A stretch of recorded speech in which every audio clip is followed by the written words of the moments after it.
Siapa yang nggak pernah cemas? Apalagi ketika kita jauh dari keluarga. Mungkin sebagian kalian ada yang sedang mencemaskan anak-anaknya. Bagaimana ya anak-anak saya di sana, mereka masih kecil-kecil, tinggal sama neneknya. Neneknya sering ketiduran, namanya orang tua, ya. Anak-anak harusnya bersama ibunya. Pengen curhat, ada masalah, pengen nangis, pulang sekolah, pengen makan bareng ibu. Tapi sekarang jauh dengan ibunya. Gimana ya keadaan mereka? Gimana ya perasaan mereka? Gimana nanti kalau mereka udah remaja, udah dewasa, sementara saya bertahun-tahun di luar?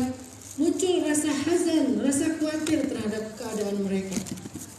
Yang lebih khawatir lagi, gimana ya suami saya? Jangan-jangan kenapa ya akun dia tuh yang akun ofisialnya nggak pernah aktif? Jangan-jangan dia punya 10 akun. Kenapa ya khawatir, terus curiga, terus minta terus Sherlock, kamu lagi di mana? Sherlock. Artinya gimana cara kita menenangkan diri dari rasa khawatir, was-was, cemas, bingung, takut tentang apa yang kita nggak tahu sedang terjadi atau akan terjadi. Obatnya kata Nabi, iman kepada takdir. Gimana ya kalau nanti suatu saat saya ketemu dengan majikan yang jahat? Gimana ya kalau ternyata saya misalnya nggak bisa meneruskan karena deadline saya nanti ternyata nggak ketemu sama sebuah pekerjaan, akhirnya saya harus pulang ke Indonesia. Gimana ya itu adalah pertanyaan orang yang sedang hazan, orang yang sedang khawatir, was-was. Obatnya al-iman bil qadar, iman kepada takdir. Sehingga orang yang iman kepada takdirnya itu sempurna, utuh, maka Allah akan sembuhkan luka di hatinya dan Allah akan tenangkan hatinya dari was-was ataupun kekhawatiran yang berlebihan. Itulah yang akan kita pelajari hari ini. Gimana cara beriman kepada takdir yang diajarkan Rasulullah SAW. Pertama, jadi ada 4 cara beriman kepada takdir. Yang pertama, beriman kepada takdir itu artinya belajar meyakini semua yang terjadi dalam kehidupan kita itu adalah kehendak Allah. Semua yang terjadi dalam kehidupan kita itu adalah kehendak Allah. Semua yang terjadi dalam hidup kita itu adalah ketetapan Allah, rencana Allah, keinginan Allah, takdir dari Allah Subhanahu wa taala. Semuanya syarrihi wa khairihi kata Nabi. Yang kita anggap buruk ataupun yang kita anggap baik, semuanya ketetapan Allah. Apa hasilnya kalau kita udah meyakini semuanya ketetapan Allah? Hasilnya adalah ikhlas. Hasilnya adalah ridho menerima sebuah kenyataan. Kita disakiti oleh teman kita, dikhianati, dibohongi, ditipu misalnya. Ya, kita terluka, gak apa-apa kalau terluka. Ustadz, kalau gitu kita gak boleh menangis. Menangislah, kan kau juga manusia. Terus? Karena saya lupa. Berlarut, berpura-pura sempurna sampai ini acara apa sih ini? Jadi nggak apa-apa kita mau menangis itu rahmat Allah. Nggak apa-apa kalau kita marah, nggak apa-apa kalau kita terluka, nggak apa-apa kalau kita sedih. Yang apa-apa itu adalah kalau kita larut dalam perasaan seperti itu. Jadi bukan nggak boleh menangis, bukan nggak boleh terluka. Yang namanya disakiti ya pasti terluka. Emang kita robot. Dan luka itu selalu butuh waktu untuk sembuh. Tapi walaupun dia belum sembuh, bisa nggak kita ikhlas? Ya saya terluka, ya saya menangis, saya tapi menerima kenyataan ini. Masalah yang paling besar dalam hidup seseorang itu adalah ketika dia tidak menerima sebuah kenyataan. Akhirnya dia berandai-andai, seandainya kalau coba ya kalau saya kemarin, coba ya seandainya saya begini.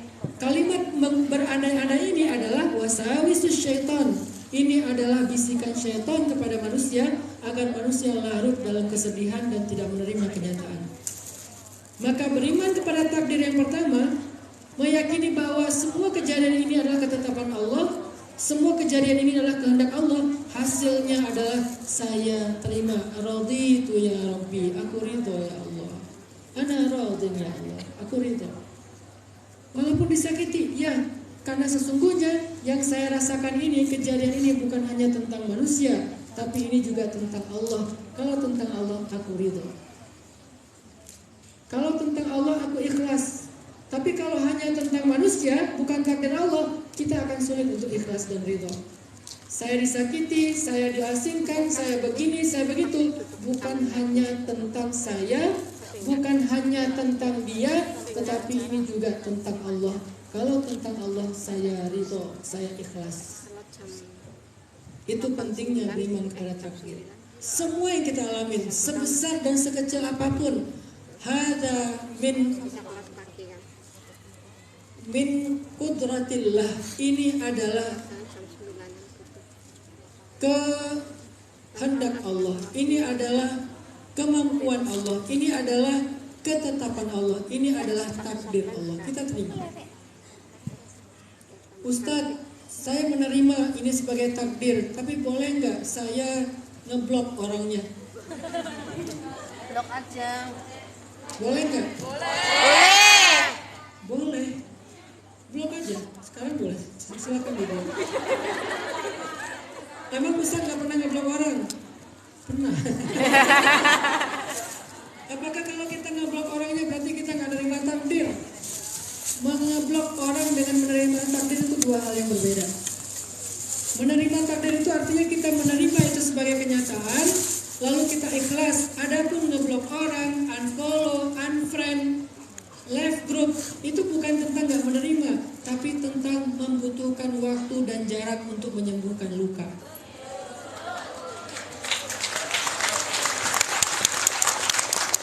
Kita nggak bisa sembuh ketika kita dalam keadaan dekat dengan sumber lukanya.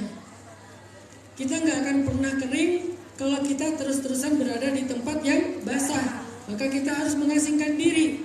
Toh Nabi pun butuh waktu dan jarak untuk menyembuhkan luka beliau. Kapan? Ketika Nabi bertemu dengan Wahsy yang membunuh Sayyidina Hamzah.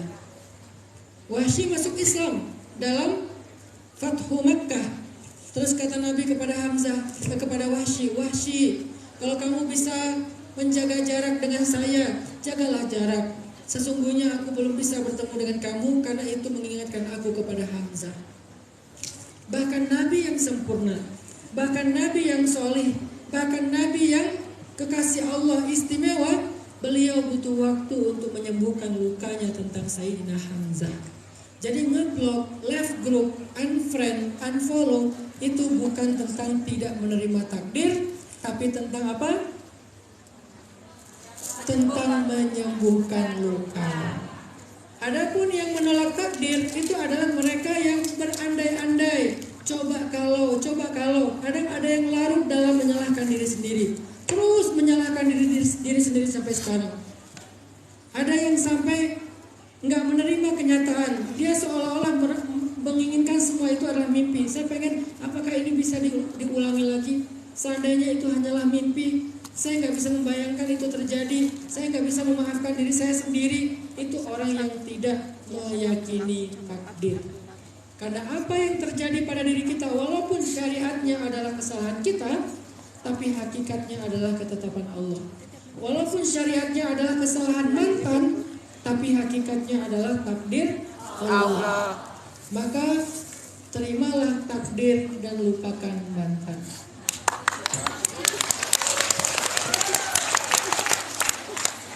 Yang parah itu menolak takdir dan ngepoin mantan. Itu yang parah. Takdir nggak diterima, masih berandai-andai. Coba ya waktu itu aku kasih kesempatan. Coba ya waktu itu aku ngalah dikit. Coba ya waktu itu aku balas WA-nya. Coba ya. Itu namanya menolak takdir. Tapi sambil menolak takdir, masih aja stalking IG mantan. Inilah penyakit al-hamma wal hazan. Makanya kita nggak pernah tenang. Terus cara baliknya gimana? Terimalah takdir dan lupakan mantan. Baru kita sembuh. Katanya pengen sembuh, tapi pengen sembuh, tapi luka yang udah mulai kering ditetesin lagi dengan jeruk nipis. Kapan dia akan sembuh? Kepo lagi, kok dia bahagia sih, makin sakit. Kepo lagi, dia lagi jalan-jalan ke Korea, kok nggak mampir sih di Hong Kong, sakit. Artinya kita sendiri yang membiarkan luka itu, dan kita bahkan tanpa sadar merawat luka kita dalam hitungan bertahun-tahun loh. Ngapain sih ngerawat luka? Kenapa kita nggak merawat masa depan aja? Kenapa kita nggak merawat mimpi daripada merawat luka? Ini kenapa saya jadi puitis gini ya? Gara-gara ketemu mujahidah Hong Kong.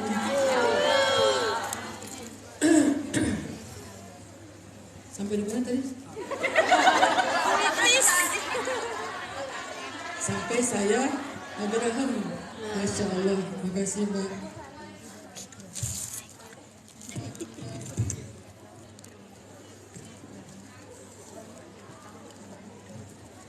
Saya minum adalah takdir. Saya minum adalah haus. Minum takdir. Minum haus. Jadi kalau kita bisa meyakini semua kejadian dalam hidup kita itu adalah takdir Allah, outputnya, hasilnya kita akan menerima dan tidak berandai-andai dengan apa yang sudah terjadi. Kita akan berani untuk berharap walaupun segala sesuatu di depan kita masih belum pasti. Tapi kita berani berharap. Kenapa? Karena kita berharap kepada yang maha mengetahui, yang maha mengatur, yang maha menulis, yang maha menetapkan. Sehingga kita menjadi orang yang tidak larut dalam masa lalu dan takut menjalani masa depan. Itulah hasil beriman kepada takdir yang pertama. Apa kesimpulannya tadi? Luka itu butuh waktu untuk sembuh. Maka sembuhkan dia dengan terima takdir, lupakan masalah. Gak harus semuanya tentang mantan kan? Ada yang tentang mantan, ada yang tentang mantan kedua, mantan ketiga. Ya. Semuanya tentang itu. Oke, itu yang pertama. Yang kedua, apa arti beriman kepada takdir? Yang kedua, beriman kepada takdir itu artinya, kata para ulama, belajar meyakini bahwa Allah tidak menghendaki kecuali yang baik-baik kepada kita. Allah tidak menetapkan takdir kecuali itulah yang terbaik untuk kita. Kita belajar meyakini itu. Tidak ada takdir yang buruk. Semua takdir itu dari Allah adalah baik, tetapi sebagiannya kita menerimanya dengan lapang dada, yang lain kita mengeluhkannya sehingga hasilnya menjadi keburukan. Semua takdir dari Allah itu baik. Kenapa bisa gitu Ustaz? Karena Allah maha baik. Kan takdir itu ketetapan Allah. Allah tidak menetapkan kecuali yang baik-baik. Kenapa bisa gitu? Karena Allah maha baik. Kalau kita curiga ada takdir buruk, ada takdir yang merugikan kita, berarti sama saja kita menuduh Allah itu jahat. Sama saja kita menuduh Allah itu nggak adil. Sama saja kita menuduh Allah itu nggak sayang sama kita. Padahal Allah itu maha penyayang, Allah maha adil, Allah maha baik, Allah maha sempurna. Lalu kenapa kita curiga dengan takdir? Semua takdir itu baik, syarrihi wa khairihi. Yang kalian anggap buruk ataupun yang kalian anggap baik, semuanya baik. Kita belajar meyakini itu. Ustaz, gak mudah ya. Kenapa gak mudah? Karena beberapa kenyataan memang gak baik-baik aja Ustaz.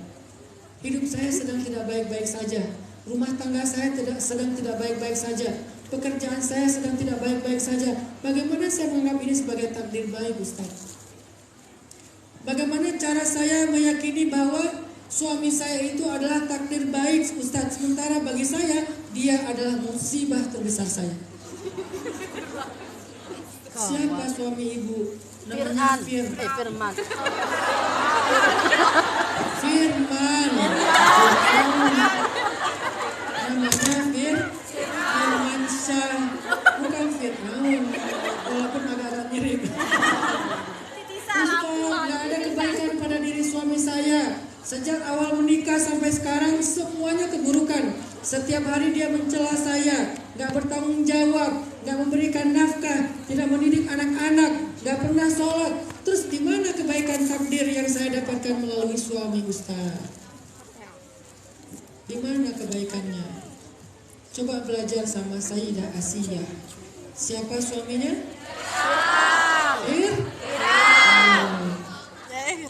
Itu asli ya? Yang asli ya, bukan Apakah ada kebaikan pada diri Firaun? Ya. Kalau ada yang bilang, coba angkat tangan. Ustaz, jangan suuzon sama Firaun, kasihan. Gitu-gitu dia keren loh, raja. Saya ngefans sih sama Firaun.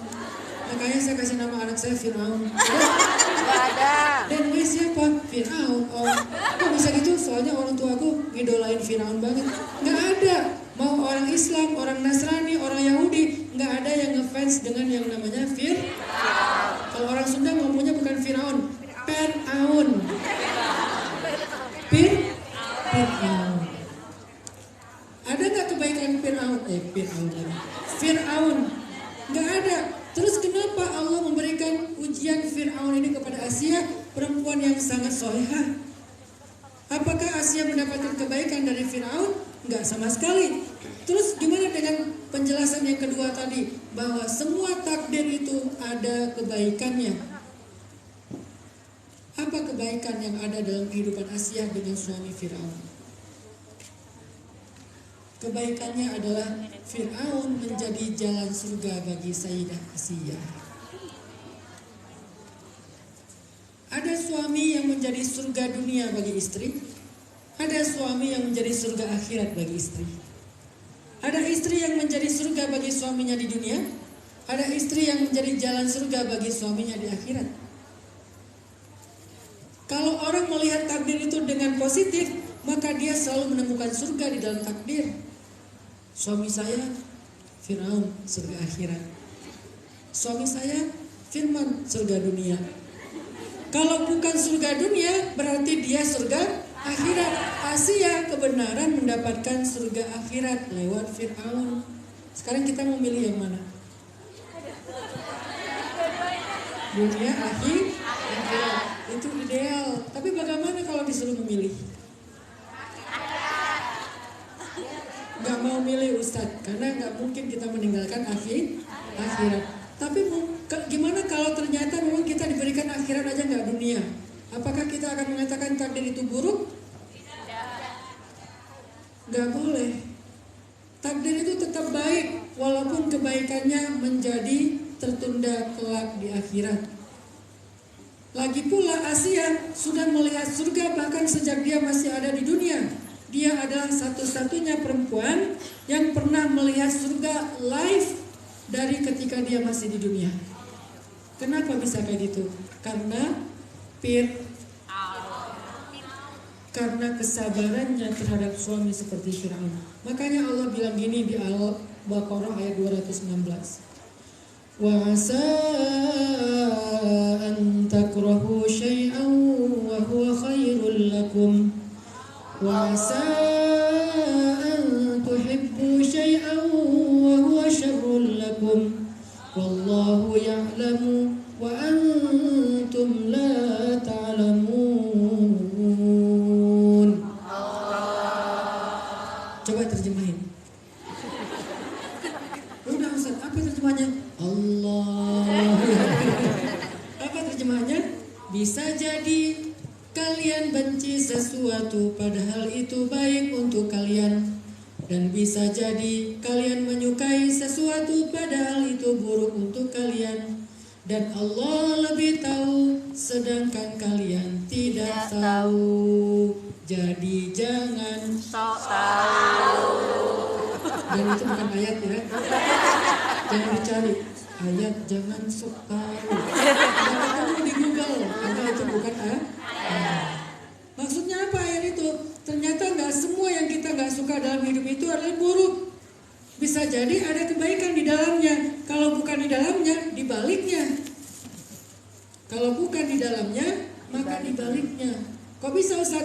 Fa inna ma'al usri yusra. Inna ma'al usri yusra. Kalau Kalau bukan di dalam itu kebaikan, kalau bukan pada kejadian itu ada kebaikan, maka bersamanya, di baliknya. Tapi kebaikan itu selalu ada. Sehingga kita belajar meyakini yang namanya takdir Allah itu pasti baik. Kalau enggak di dalamnya, ya bersamanya. Pasangan, dia takdir kita. Kalau bukan dia kebaikan dalam hidup kita, bersama dialah kita mendapatkan kebaikan. Ada sebuah kisah di zaman sebelum Nabi yang mengisahkan ini juga Rasulullah SAW. Jadi ada dua orang solih, orang ahli ilmu bersahabat. Kemudian si yang pertama ini selalu mengunjungi sahabatnya yang kedua untuk silaturahim setahun sekali. Nah, suatu saat ketika dia berkunjung ke rumah sahabatnya, dia ketuk pintu, tok tok tok, assalamualaikum. Dari dalam kedengaran suara orang yang menjawab, siapa? Suara perempuan. Bukan jawab salam tapi malah nanya, siapa? Terus kata orang ini, saya Fulan bin Fulan, saya sahabatnya Fulan bin Fulan. Apakah benar ini rumahnya? Ya, emang kenapa? Apakah orangnya ada, saya ingin bersilaturahim? Nggak ada, mending dia mati aja. Dia lagi mencari kayu di hutan. Semoga dia nggak kembali lagi. Dasar suami nggak benar. Ini perempuan ditanya satu, jawabnya sejilid. Cuman nanya adakah dia di rumah, jawabnya buruk semuanya. Dia menjelek-jelekan suaminya habis-habisan.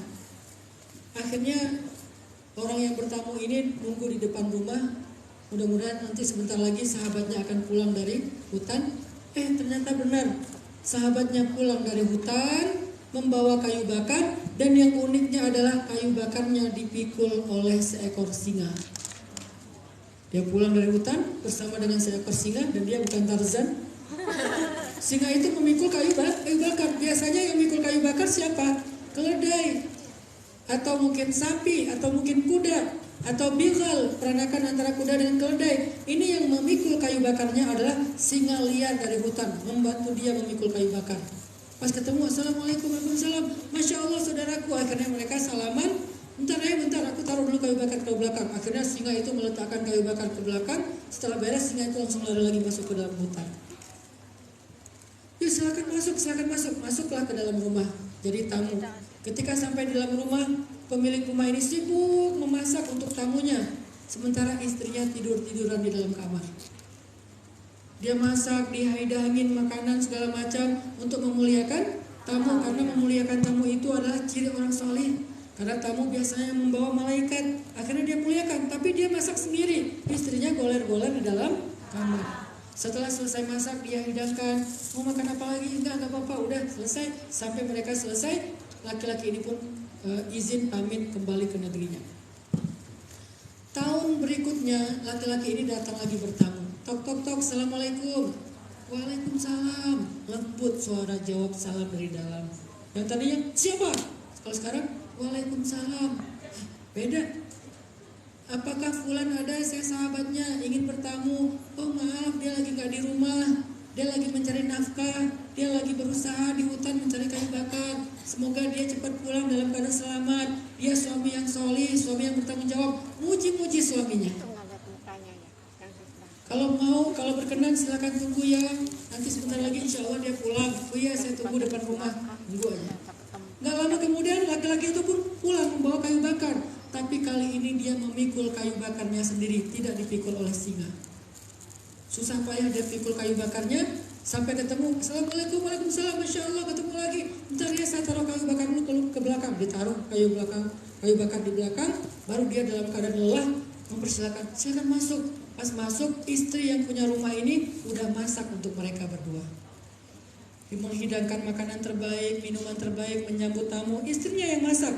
Sehingga laki-laki ini bisa istirahat santai di dalam rumah, berbicara, ngobrol sama tamunya. Setelah selesai mereka ngobrol, makan, akhirnya tamu ini bertanya, ya Fulan, aku heran dengan kehidupanmu.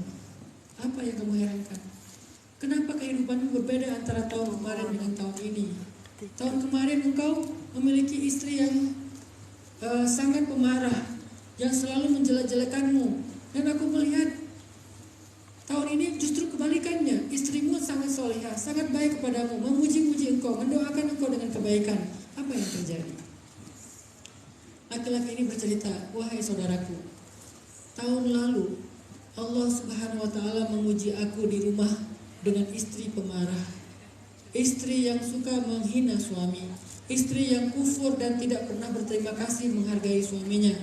Allah menguji aku dengan kesusahan di dalam rumah, tapi di waktu yang sama Allah memberikan aku kemudahan di luar rumah. Makanya engkau menyaksikan aku mencari kayu bakar di hutan dibantu oleh singa dan hewan-hewan liar. Ketika aku pulang, singa itu memikulkan kayu bakar untukku. Itulah kemudahan di luar rumah yang aku dapatkan karena kesusahan yang aku dapatkan di dalam rumah.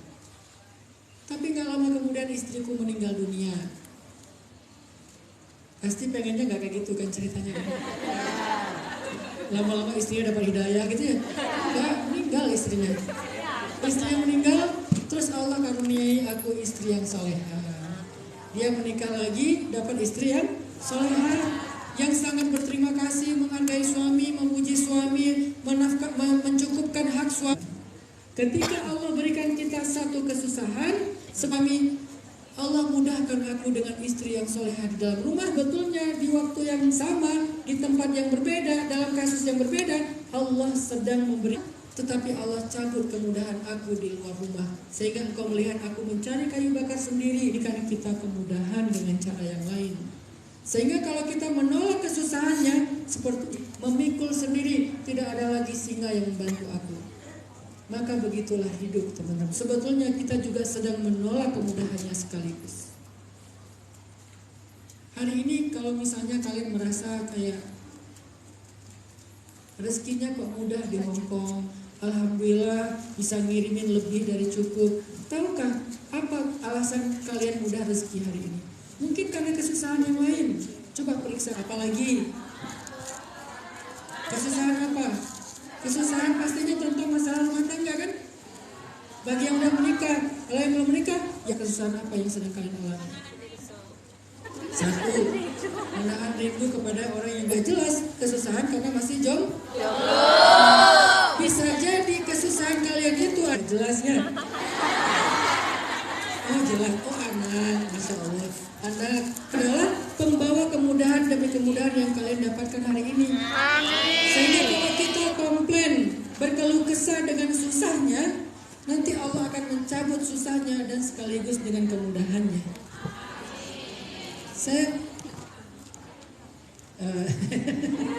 Saya kenal dengan seorang ketua DKM.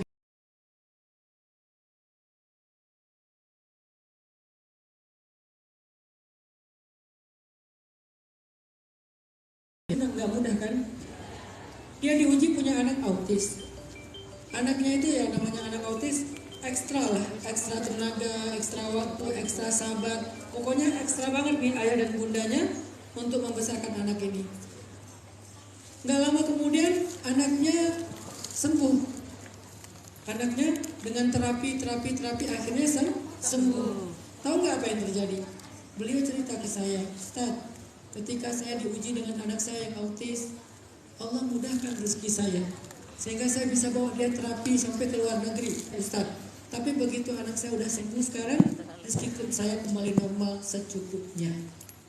Ternyata ujian yang Allah berikan kepada kita, Allah mudahkan rezeki saya sehingga saya bisa beli rumah yang besar. Allah mudahkan rezeki saya. Dia tidak datang sendiri, dia selalu datang dengan membawa kemudahan dan anugerah. Sehingga saya bisa mengganti perabotan yang dirusak oleh dia. Allah mudahkan rezeki saya dengan semua usaha saya. Kalau gitu boleh nggak kita berdoa supaya ujian itu Allah selesaikan? Boleh. Boleh nggak minta jalan keluar? Boleh. Terus yang nggak boleh apa Ustaz? Berkeluh kesah. Yang nggak boleh apa Ustaz? Menolak kenyataan. Yang nggak boleh apa Ustaz? Menuduh Allah seolah-olah Allah itu jahat kepada kita. Tapi kalau berdoa ya Allah sembuhkan sakit saya. Padahal sakit itu datang membawa banyak kemudahan dari sisi yang lain. Boleh nggak minta sembuh? Boleh. Yang nggak boleh, ya Allah apa maumu? Kenapa saya? Apa yang kurang dari saya segala macam? Itu yang akan membawa rezeki itu tercabut bersama dengan kesusahan sekaligus. Tapi kalau kita berdoa, ya Allah sembuhkan saya ridho dengan ketetapan-Mu, tetapi saya juga menginginkan rahmat-Mu. Saya ridho dengan ketetapan-Mu, tapi saya juga berharap rahmat-Mu. Sembuhkan saya, ya Allah. Kalau saya sembuh, insya Allah saya lebih mudah untuk beribadah, lebih mudah mencari ilmu. Saya tidak pernah mengingkari ketetapan-Mu. Engkau Maha Penyayang, Engkau Maha Adil. Puji Allah, nanti Allah akan mencabut masalah kita dan membiarkan kemudahan tetap bersama dengan kita. Jadi tujuan belajar iman kepada takdir yang poin kedua bukan sekedar menerima kesusahan, tetapi jangan mengkomplain, mengeluh kesahkan sebuah kesusahan. Kenapa? Tidak ada yang buruk dari takdir, semuanya baik. Semua yang Allah tentukan dalam kehidupan kita itu baik, selalu ada hikmahnya, hanya terkadang kita tidak memahaminya. Seringkali kita salah paham sama Allah, akhirnya kita menolak kenyataan sebuah takdir. Saya kasih contoh. Tahun 2015 saya pernah dapat rezeki 15 juta. Dalam sebuah proyek saya dapat uang 15 juta cash. Dan waktu itu udah setahun saya tuh gak punya uang sebanyak itu. Paling 2 juta sebulan, 3 juta paling banyak. Dan setiap akhir bulan habis. Ketika saya dapat uang 15 juta, itu buat saya itu senang banget, happy banget. Untuk pertama kalinya setelah berbulan-bulan, akhirnya saya punya uang lebih sebesar 15 juta. Baru seminggu saya pegang uang 15 juta, padahal saya kena DBD dan harus dirawat di rumah sakit. Merasa punya uang 15 juta, akhirnya saya di rumah sakit memilih dirawat di satu kamar sendiri. Kenapa? Biar istri saya bisa nungguin saya, bisa santai, bisa juga istirahat. Takutnya kalau rame-rame dengan pasien lain, istri saya nggak punya tempat istirahat, nanti saya sembuh dia yang sakit. Akhirnya saya memilih kamar sendiri. Ada kulkasnya, ada TV-nya, ada sofa bednya, dokter spesialis. Karena saya punya uang 15 juta. Alhamdulillah saya dirawat dengan baik. Beberapa hari kemudian saya sembuh, kata dokter udah boleh pulang. Ketika saya membayar biaya rumah sakit, ternyata angkanya persis 15 juta. Sampai di rumah saya nggak ngulem. Ya Allah, Engkau baik banget. Kenapa saya bilang gitu? Ya Allah, Engkau baik banget. Kenapa? Karena Allah tahu minggu depan saya akan sakit, butuh uang 15 juta untuk berobat, maka minggu lalu Allah bekali saya 15 juta persis untuk berobat minggu depan. Itu orang yang beriman kepada takdir. Tapi orang yang gak paham maunya Allah, yang salah paham, dia akan mengatakan, ya Allah, tega sekali Engkau. Kenapa Engkau membiarkan saya seperti ini? Baru seminggu Engkau beri saya rezeki, sekarang Engkau ambil lagi dengan sakit. Apa maumu ya Allah? Itu orang yang gak paham dengan Allah. Padahal Allah lagi nolongin kita, malah kita tuduh orang jahat. Gimana cara Allah nolongin kita? Allah kasih kita bekal 15 juta untuk berobat minggu depan. Karena Allah tahu dalam takdir yang sudah ditulis 50.000 tahun yang lalu, kita akan sakit DBD dan butuh uang 15 juta. Dibiayain sama Allah.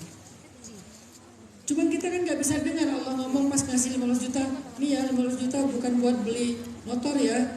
Ini 15 juta bukan buat jalan-jalan ya. Ini 15 juta bukan buat judi online ya. Ini 15 juta bukan buat beli skincare ya. Ini 15 juta buat berobat minggu depan. Kita akan bilang apa? Terima kasih ya Allah. Tahu saya akan butuh uang, sekarang dibekali. Itulah kehendak Allah. Makanya kalau kita misalnya dapat nikmat, tiba-tiba dapat musibah, jangan bilang Allah nggak rela ngelihat saya nyaman sebentar aja. Allah kayaknya nggak rela ngelihat saya happy sebentar aja. Apa sih maunya Allah? Baru dikasih nikmat udah diambil lagi. Itu salah paham karena nggak mengimani takdir. Analoginya kayak gitu teman-teman. Allah nggak ngasih kita suatu nikmat kecuali nikmat itu adalah untuk kita kuat menghadapi suatu masalah.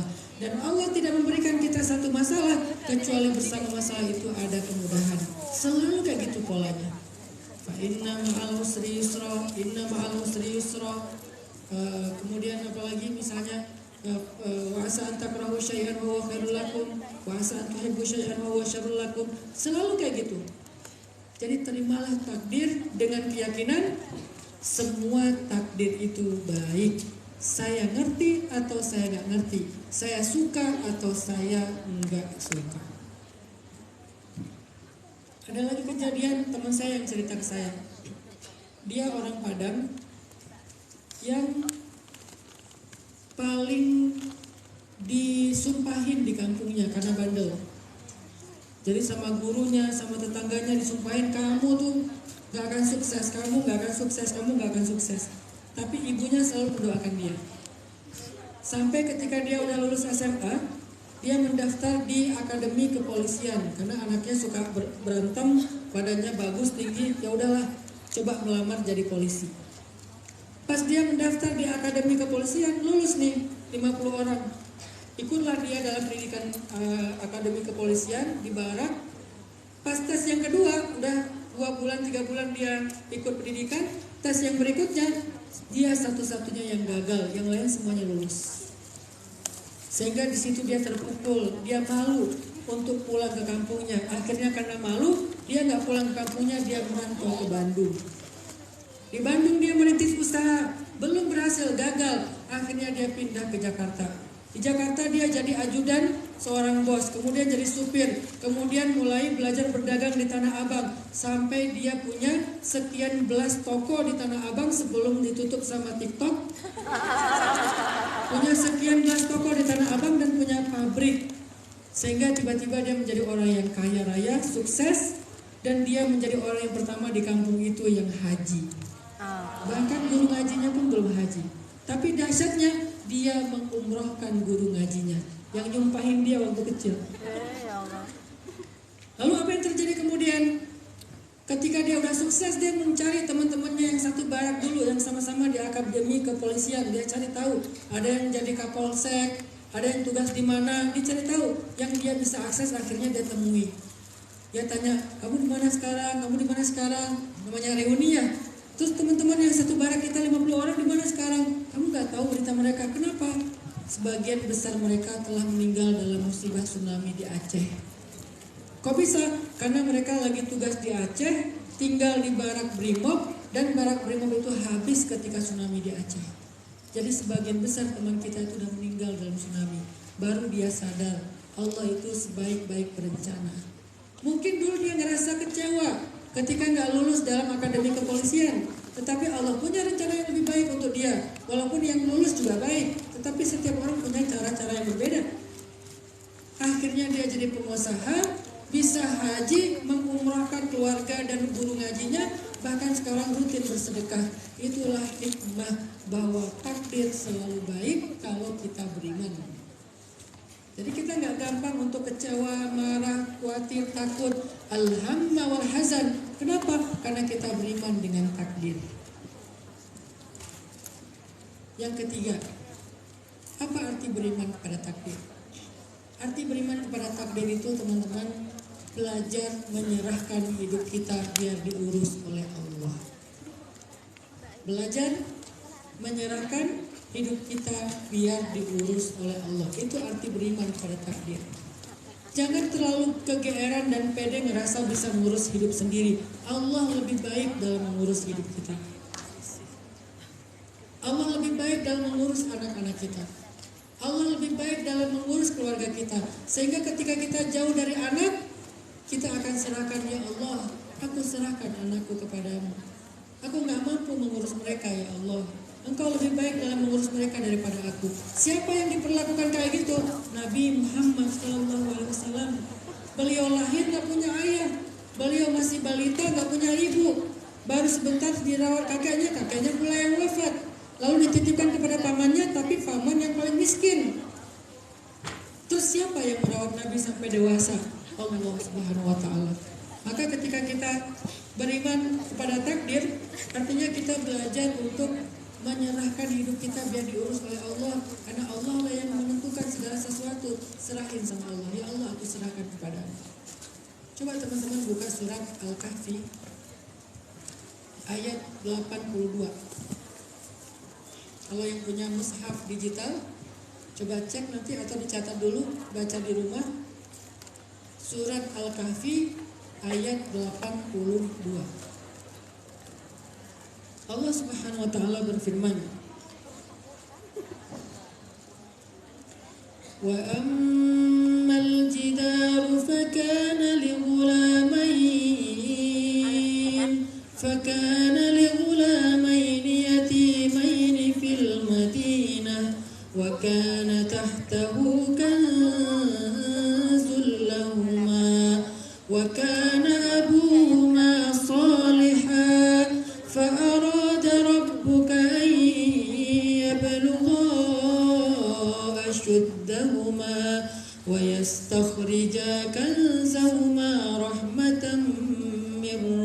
ربك وما فعلته عن أمري ذلك تأويل ما لم تستطع عليه صبرا. Cerita apa di dalam ayat ini? Jadi ceritanya ada seorang ayah yang punya anak kecil-kecil dan dia sedang sakit keras ayahnya ini. Dia tinggal di sebuah negeri yang penduduknya itu individualis, yang penduduknya itu nggak peduli dengan tetangga, yang penduduknya itu pelit, kikir, sombong, sehingga dia khawatir dengan nasib anak-anaknya. Kalau nanti dia meninggal, siapa yang akan merawat anaknya? Siapa yang akan menjaga warisan untuk anak-anaknya? Padahal anaknya masih kecil-kecil. Akhirnya ayah ini ketika sakit keras menitipkan anak-anaknya dan hartanya kepada Allah. Ya Allah, aku titipkan hartaku, harta waris dan anak-anakku kepadamu. Engkau sebaik-baik yang dititipkan. Akhirnya ayah ini meninggal. Ketika ayahnya meninggal, anak ini kemudian dirawat oleh seorang laki-laki miskin yang ada di pinggir kota. Yang ada di pinggir kota tersebut, negeri tersebut. Karena anak ini masih kecil-kecil, harta warisan mereka belum bisa diberikan kepada mereka. Maka kemudian ketika itu Allah merobohkan rumah mereka. Karena di dalam rumah itu ada harta warisan.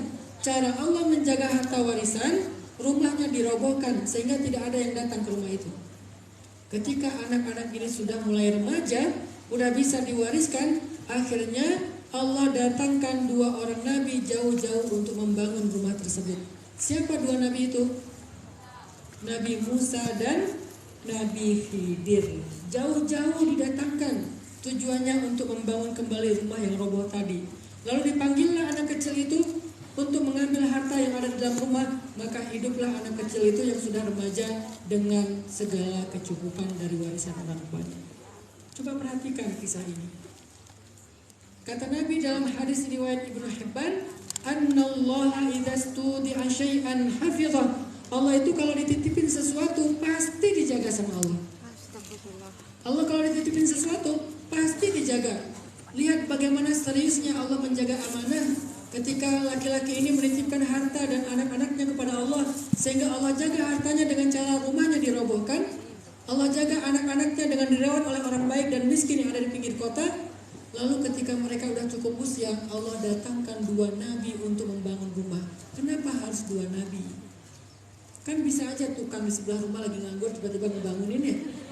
Nganggur ya udahlah, ngebangunin rumah yang udah runtuh daripada jadi tempat pembuangan sampah, daripada jadi rumah hantu angker, udah saya bangun. Kenapa gak tukang aja? Kenapa nabi? Menunjukkan betapa seriusnya Allah menjaga amanah. Kenapa Musa dan Khidir? Pertama, Musa itu nabi yang qawiyun amin, nabi yang kuat, maka dia sendiri cukup untuk membangun rumah yang hampir roboh. Kenapa Khidir? Karena yang tahu rahasia ini cuma Nabi Khidir sebagai nabi yang tahu rahasia-rahasia gaib. Sehingga dengan Khidir datang, Khidir tahu ada apa di dalam rumah itu, harta warisan. Di mana anak itu dirawat, dicari, didatangkan kepada rumah yang dibangun oleh Musa. Akhirnya mereka mendapatkan kembali hak mereka. Begitulah Allah menjaga amanah. Maka titipkanlah kepada Allah. Kalau kita beriman kepada takdir, artinya pengaturan Allah, ketetapan Allah, Allah sebaik-baik yang mengurus, maka titipkan kepada Allah. Ya Allah, aku titipkan suamiku, aku di dekatnya aja aku gak percaya, apalagi jauh. Ya Allah, aku titipkan anak-anakku, aku ada di sana aja kadang-kadang mereka sering gak sholat, apalagi jauh. Ya Allah, aku titipkan orang tuaku, aku ada di sana aja mereka sering ngeluh-ngeluh, apalagi aku jauh. Ya Allah, aku titipkan hartaku, aku ada di sana aja hartaku itu sering banget dimintai hutang sama tetangga, sama saudara, dan gak balik-balik sampai sekarang. Aku titipkan kepadamu ya Allah. Titipin hidup kita kepada Allah. Bagi yang belum punya keluarga Ustaz, titipkan jodoh kita kepada Allah. Ya Allah, aku gak tahu siapa orangnya, tapi aku tahu akunnya ya Allah. @fulan_11. Kenapa? Lahir 2011. Berarti umurnya baru 12 tahun. Ya Allah, aku titipkan calon suamiku kepadamu ya Allah. Jadikanlah aku pantas untuknya. Jadikanlah dia Amin. seorang hafiz Al-Quran. Amin. Jadikanlah dia imam yang adil. Amin. Aku. Jadikanlah dia tampak bagiku seperti jumpuk ya Allah. Amin. Sehingga ketika dia pulang ke rumah, aku akan menantinya di depan pintu sambil teriak-teriak. Saking nggak budi ngidolain suami sendiri. Daripada teriakin suami orang, mending kita berteriak untuk suami sendiri. Jadilah seorang fans berat bagi suami kalian. Jangan pernah ngefans sama siapapun, termasuk ustadz. Saya tadi nitip ke Bunda Nuris, Bunda, saya kenapa nggak mau foto bareng dengan ibu-ibu? Bukan sok suci, bukan. Saya pengen ngasih edukasi ke ibu-ibu. Kalau belajar kepada para ustadz guru tuh jangan kayak ngeliat artis. Lihatlah mereka sebagai guru. Kalau saya bukan ulama, anggaplah saya guru ngaji, bukan artis. Sehingga kita memperlakukan mereka dengan kedudukan mereka sebagai guru, sehingga ilmu kita berkah. Tapi kalau kita cuma pengen foto, update status, segala macam, mengidolain ustaz, akhirnya ilmu kita Allah angkat dan tersisa hanyalah sensasi. Saya titip kepada perempuan soleha yang ada di depan saya, idolakanlah hanya suami kalian. Kalau kalian pengen teriak-teriak di bandara, teriakin suami kalian. Kalau kalian pengen teriak-teriak di dalam kamar, di depan rumah, di pintu, teriakin suami kalian, suruh pergi. Teriakan seorang yang mengidolakan. Minta sama Allah, ya Allah, aku titipkan calon suami aku. Jadikan dia hafiz Al-Quran. Mungkin sekarang dia lagi mondok ya Allah. Mudahkan dia menghafal Quran 30 juz. Kalau nggak lulus 30 juz, minimal juz 30. Lumayan lah. Daripada aku ya Allah setiap sholat tahajud ayatnya itu lagi. Habis Al-Fatihah pasti Al-Ikhlas. Sesekali pengen ganti ayat, mikir surat apa ya? Gantilah surat At-Takatsur. Alhaakumut takatsur hatta zurtumul maqabir. Kalla saya'lamun, summa kalla saya'lamun. Alam naj'al al-ardha mihada wal jibala autada wa khalaqnakum azwaja. Ya Allah, kok At-Takatsur panjang banget. Nyasar ke surat An-Naba.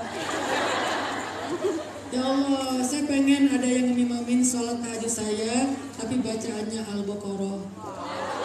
Saya pengen tahajud Al-Baqarah, tapi cuma satu ayat. Alif Lam Mim. Ya Allah, berikanlah saya suami terbaik yang soleh. Amin. Titipin sama Allah, titipin sama Allah. Kita ngantar anak kita ke pondok. Sebelum kita menitipkan anak kita kepada kiai, titipkan kepada Allah. Kiai tidak selalu ada untuk dia. Kalau lagi di kamar, mungkin aja dia dibully sama kakak-kakaknya. Sekarang banyak kan kejadian kayak gitu. Bukan salah kiainya, ada ribuan santrinya, nggak mungkin semuanya dicek satu-satu. Makanya saya ketika bikin sekolah, nggak berani ngambil murid banyak-banyak. Saya lagi bikin sekolah SMA, namanya 20 Mind Socialpreneur High School.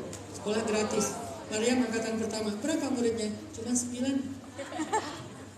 Hasil seleksi ketat, akhirnya alhamdulillah dapat 9 orang. Di antara mereka ada beberapa orang yang sudah hafiz Quran, dan insya Allah semuanya brilian. Kalau saya masuk ke kelas mereka, itu tuh diskusi udah kayak DPR itu. Semuanya speak up, menurut aku, orang-orang terpilih. Lagi pula saya nggak berani banyak-banyak karena saya tidak berani bertanggung jawab dengan jumlah santri yang banyak. Saya nggak mampu, saya nggak sehebat para kiai-kiai besar. Saya nggak mampu. Maka kejadianlah di satu kamar, ditendang sama kakaknya, dipukul sama kakak kelasnya, sampai ada yang masuk rumah sakit, nauzubillah, sampai ada yang meninggal.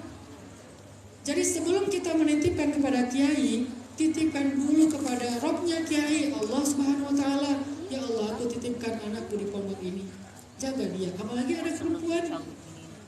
Baru kemarin saya dapat kasus, ini kita yang nanganin kasusnya di Bogor. 24 santri laki-laki, disodomi oleh guru ngajinya. Umurnya dari 6 tahun sampai 18 tahun. Anak 6 tahun. Dan itu kan bisa kemana-mana. Korban hari ini biasanya secara ilmu psikologi adalah pelaku di masa yang akan datang. Seringnya kayak gitu. Pelaku-pelaku itu dulunya korban yang tidak tertangani, nggak bisa rilis, nggak bisa sembuh. Akhirnya dia menjadi pelaku. Bukan hanya itu, penyakitnya macam-macam. Namanya orang nggak sehat ya. Akhirnya menularkan penyakit kepada anak kita yang datang baik-baik, ikhlas, polos, pengen belajar ngaji, malah dikasih penyakit. Hari ini fitnahnya banyak teman-teman, bahkan di tempat madrasah sekalipun. Jadi kita nggak bisa hanya mempercayakan keluarga kita kepada manusia, titipkanlah kepada Allah. Anak laki-laki, apalagi anak perempuan. Dan terakhir, yang keempat, belajar beriman kepada takdir, tentang apakah takdir bisa berubah. Itu kan yang kita penasaran. Ya Allah, saya udah terlanjur menikah, masih bisa ganti orang enggak? Ya Allah, bisa enggak kartu keluarga itu yang urutan pertama itu diganti? Ya Allah, rubahlah takdir, kepala keluarganya jangan dia. Boleh enggak namanya diganti, orangnya diganti, kalau perlu kakak-kakaknya diganti. Ya Allah, bisa enggak takdir itu dirubah? Sebentar, kita baca dulu ayatnya. Coba buka surat Ar-Ra'd ayat 39. Surat Ar-Ra'd ayat 39. Yamhullahu ma yasha'u wa yuthbit wa 'indahu ummul kitab. Allah menghapus apa yang Dia kehendaki dan menetapkan, dan di sisi Allah ada ummul kitab. Apa yang Allah hapus dan ditetapkan? Kata ulama tafsir, itulah takdir. Menurut surat Ar-Ra'd ayat 39, ternyata takdir bisa Allah rubah. Allah berkehendak. Siapa yang bisa merubah takdir? Cuma Allah, gak ada yang lain. Pertanyaannya, bagaimana cara biar Allah mau mengubah takdir kita? Ada dua amalan pengubah takdir kata Nabi. Yang pertama, la yaruddul qada illa du'a wa la yazidu fil umuri illa al bir. Hadis riwayat Tirmizi dengan derajat sahih. Tidak ada yang merubah takdir kecuali doa, dan tidak ada yang menambah keberkahan hidup kecuali berbuat baik. Berarti yang bisa merubah takdir itu dua. Satu doa, yang kedua amal solih, terutama membantu orang lain. Doa merubah takdir. Masih ingat cerita tentang nenek-nenek datang ke Nabi Musa minta anak? Ya Nabi Allah, berdoalah kepada Allah supaya saya dikasih anak. Kata Nabi Musa, wahai Allah, ada nenek-nenek minta anak, padahal dia udah menopos, umurnya udah 60 tahun. Kata Allah, Musa, bilang ke dia, takdirnya tidak akan punya anak. Takdir. Nek, maaf ya, kata Allah, takdir nenek gak akan punya anak. Oh gitu ya, ya udah makasih, pulang aja. Besok balik lagi, Nabi Musa, nenek yang kemarin, ya ada apa? Mintalah kepada Allah supaya saya dikasih anak. Kata Nabi Musa, kan udah kemarin takdirnya gak akan punya anak. Ya siapa tahu hari ini bisa. Ya Allah, nenek yang kemarin. Wahai Musa, takdirnya gak akan punya anak. Nek, kata saya juga, sabar ya, nenek gak akan punya anak, itu udah takdir. Oh iya, makasih, pulang. Besok balik lagi, jawabannya sama, pulang aja. Gak balik-balik setelah sekian lama, sekalinya balik bawa bayi. Assalamualaikum Nabi Musa. Waalaikumsalam. Ini nenek yang dulu? Iya. Ini siapa? Ini bayi saya. Gimana ceritanya punya bayi? Tanya aja sama Allah. Ya Allah, gimana ceritanya si nenek punya bayi? Allah bilang, wahai Musa, setiap kali dia datang minta bayi, minta anak, aku bilang takdirnya gak akan punya anak. Dia pulang sambil berdoa, ya Rahim, irhamni. Ya Rahim, irhamni. Wahai Allah yang Maha Pengasih, kasihanilah saya. Ya Allah yang Maha Penyayang, sayangilah saya. Beri saya anak. Dia balik lagi gak akan punya anak. Dia berdoa lagi. Dia balik lagi gak akan punya anak. Ya Rahim. Wahai Musa, dengan rahmatku aku rubah takdirnya sehingga dia punya anak. Dahsyatnya doa. Makanya jangan pernah menggadaikan doa dengan sesuatu yang menghalangi. Apa yang menghalangi doa? Salah satunya makanan yang haram. Hati-hati dengan makanan yang haram. Walaupun makanannya halal, bagaimana dengan piringnya? Bagaimana dengan pancinya? Bagaimana dengan wajannya dan seterusnya? Perhatikan itu. Walaupun agak repot sedikit, gak apa-apa, yang penting doa kita makbul. Sehingga ketika anak kita dalam keadaan punya masalah di kampung, ya Allah, kita angkat tangan, langsung terjadi keajaiban di sana. Jangan pernah menukar doa kita dengan makanan dan minuman yang tidak halal. Yang kedua amalannya albir, bantu orang lain. Karena membantu orang itu akan Allah turunkan bantuan yang tidak ada dalam tulisan takdir. Siapa yang berhak kita bantu, Ustadz? Pertama, selain keluarga kita, bantulah orang-orang solih. Hari ini kita pas banget nih. Orang-orang solih, saudara kita yang ada di Palestina, itu sedang sangat membutuhkan bantuan kita. Dan kata Nabi, kalau kalian ingin melihat orang beriman di akhir zaman, lihatlah Syam. Dan pusatnya Syam itu adalah Al-Aqsa, Palestina.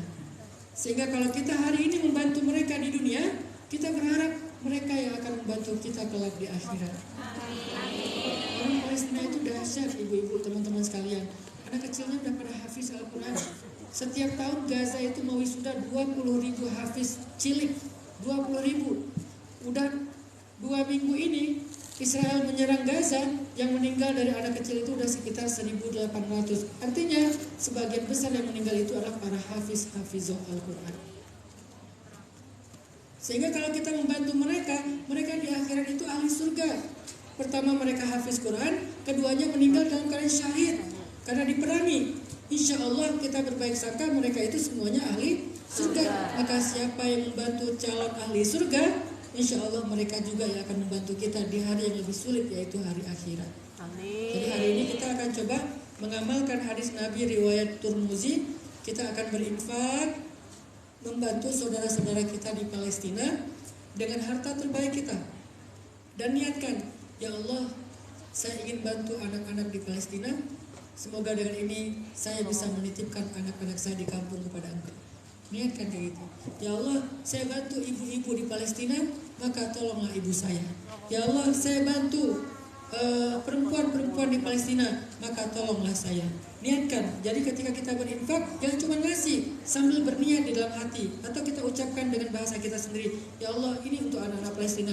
Dengan ini saya berniat, Engkau jaga anak-anak saya. Ini untuk perempuan di Palestina, Engkau jaga saya. Karena saya sedang merantau di negeri orang, bukan negeri orang muslim bahkan. Jadi ujiannya berat. Jaga saya ya Allah. Dari laki-laki yang usil, yang pura-pura nyasar, pura-pura first comment, first like, segala macam, yang terlalu banyak nge-PHP-in saya. Jaga saya ya Allah. Jangan sampai saya sakit hati. Jadi berinfaklah sambil berniat untuk kebaikan diri dan keluarga kita. Semoga apa yang saya sampaikan ini bisa menjadi penyemangat bagi kita dalam belajar takdir, sehingga kesimpulannya adalah beriman kepada takdir akan menghilangkan penyakit hati, yaitu sedih dan khawatir. Barakallahu fiikum.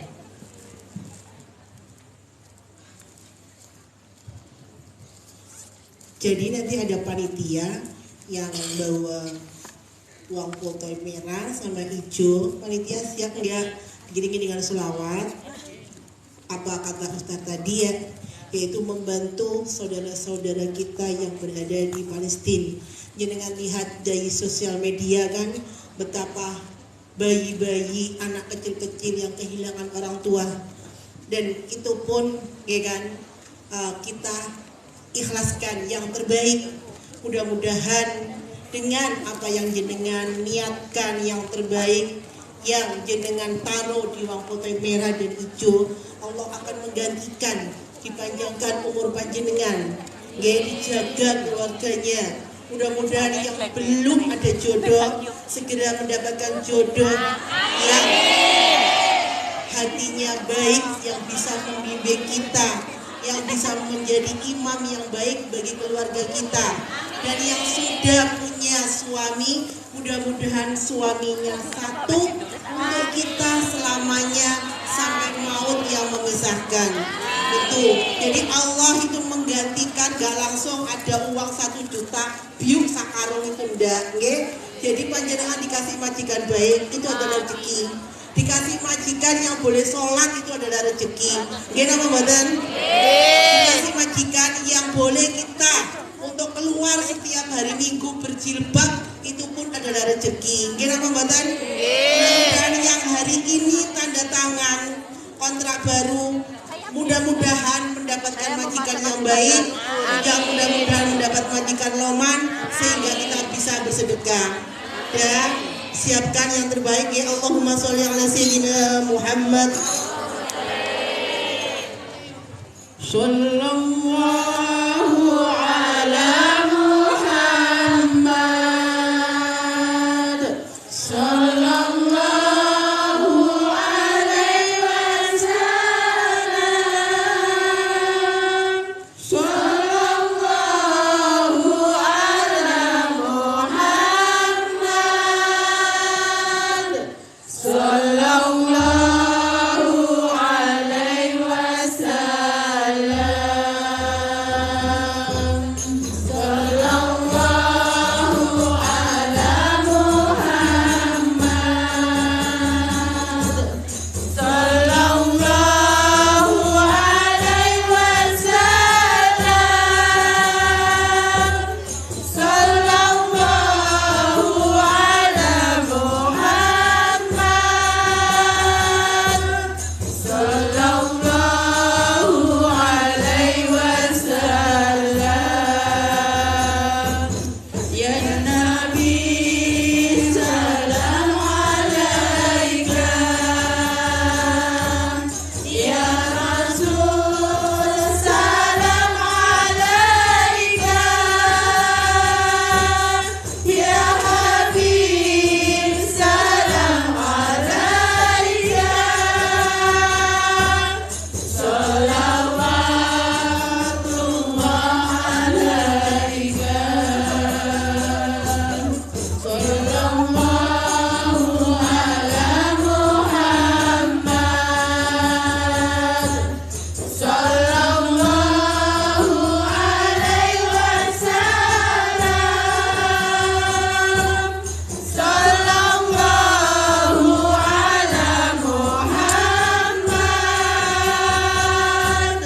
Sallallahu alaihi wasallam. Ya Nabi salam alaika. Ya Rasul salam alaika. Ya Habib salam alaika. Salawatullah alaika. Sallallahu ala Muhammad.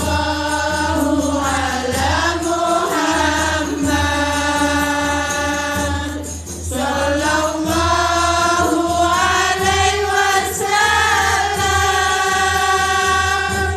Sallallahu ala Muhammad.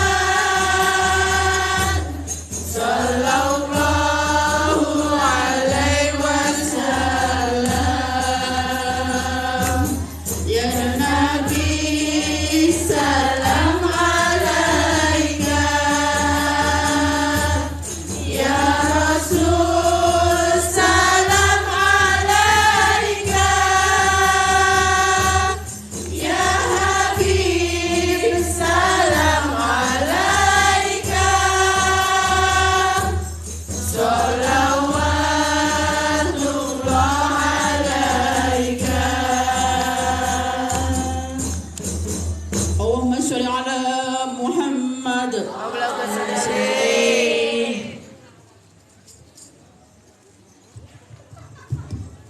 Ikhlas? Ikhlas. Ikhlas? Ikhlas. Alhamdulillah. Emang anak-anak Hongkong itu kalau soal sedekah itu the best banget ya.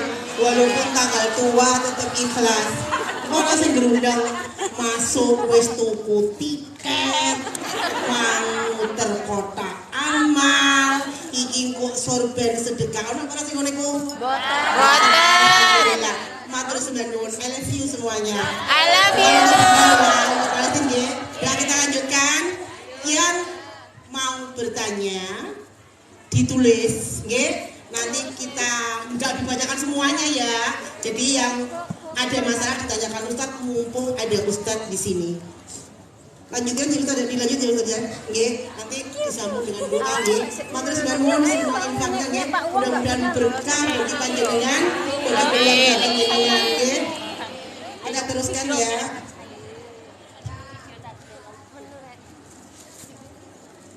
Baik, kita akan jawab beberapa pertanyaan yang udah ditulis kepada saya. Pertama, jika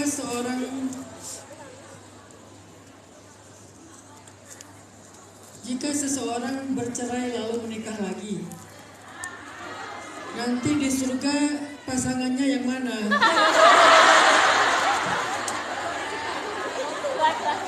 Dan apakah di surga itu hanya ada bidadari, nggak ada bidadara? Ini kayaknya masih berharap ada yang di surga, nggak di dunia. Oke, bagaimana kalau seorang perempuan menikah dengan dua orang laki-laki? Suami pertama cerai atau bukan cerai, meninggal. Karena kalau cerai selesai ya. Suami pertama meninggal, kemudian dia menikah lagi dengan suami berikutnya. Meninggal, menikah lagi, bahkan sampai 10 misalnya. Kira-kira nanti di akhirat dia sama siapa? Sama semuanya. Sama siapa? Sama semuanya. Yang pertama? Semua. Terakhir. Yang terakhir? Iya. Kasihan yang sebelumnya ya. Sama semuanya. Nanti sama semuanya. Ternyata ada poliandri. Nanti akan bersama dengan yang paling baik akhlaknya. Yang paling baik akhlaknya. Jadi kalau suami yang ketujuh ternyata paling penyayang, paling ngalahan, paling pengertian, maka nanti dia akan bersama dengan yang ketujuh. Yang lain nanti akan dikumpulkan dengan pasangannya yang berbeda-beda. Yang pasti tidak ada jomblo di surga. Kata siapa itu? Bukan kata saya, kata Nabi dalam hadis riwayat Muslim. Laisa fil jannati a'zab. Di surga nggak ada jomblo, kata Nabi. Di surga nggak ada jomblo. Jadi kalau meninggalnya belum menikah, nanti menikahnya di surga. Wedding organizer-nya para malaikat. Terus pasangannya siapa? Pasangannya adalah laki-laki dan perempuan terbaik yang ada di surga. Terus dia nanya lagi, apakah di surga nggak ada bidadara, Ustadz? Cuman ada bidadari. Tahu nggak siapa bidadari surga? Bidadari surga itu ya kalian. Amin. Bidadari surga itu adalah perempuan-perempuan solehah yang hidup di dunia, dialah bidadari terbaik di surga. Jadi nggak usah berpikir, aku cemburu deh sama bidadari di surga. Bidadari di surga itu kalah cantik, kalah menarik dibandingkan bidadari yang ada di dunia, yang solihah. Dan mereka lah yang akan menjadi ratunya para bidadari. Sehingga kalian nggak akan pernah tersaingi dan tergantikan. Begitu juga laki-laki surga. Laki-laki surga itu adalah laki-laki dunia yang solih, yang insya Allah juga tidak akan pernah tergantikan oleh yang lain. Oke, itu pertanyaan pertama. Pertanyaan berikutnya. Ini tulisannya luar biasa ya, kayak tulisan dokter ya.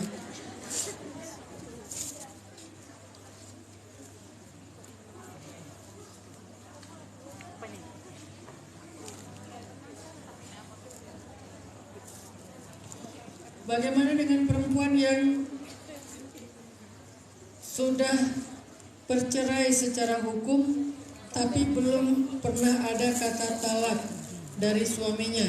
Apakah benar jika wanita tersebut menikah lagi termasuk perbuatan zina secara agama? Apa arti sudah bercerai secara hukum? Artinya kan dua-duanya sepakat. Karena tidak akan dihukumkan bercerai kalau salah satunya belum sepakat, kecuali terjadi kezaliman. Maka yang menceraikannya adalah hakim. Kalau dua-duanya sepakat, walaupun nggak ada kata talak secara sharih, maka itu sudah jatuh talak. Jadi itu tidak perlu dipertanyakan. Saya ingin meminta solusi kepada Ustadz. Saya punya teman laki-laki. Kita sudah berteman sejak SMA. Ini teman atau teman? Sudah berteman sejak SMA. Saya tahu latar belakangnya. Berasal dari keluarga pesantren. Baru-baru ini dia menyatakan perasaannya pada saya. Kok baru nyatain? Kok baru sekian tahun ya. Tapi saya sendiri berasal dari keluarga awam. Saya harus gimana Ustadz? Terima? Terima? Kalau datang kepadamu laki-laki yang baik akhlaknya dan baik agamanya, maka permudahlah. Kalau kita ngerasa nggak pantas, maka pantaskan. Kalau kita ngerasa belum bisa ngaji, belajar ngaji. Jangan hanya gara-gara ngerasa nggak pede, insecure, kita menolak rezeki. Apakah ketika suami meminta cerai dalam keadaan emosi bisa dibilang talak? Sekarang saya nanya, ada nggak orang yang talak dalam keadaan happy?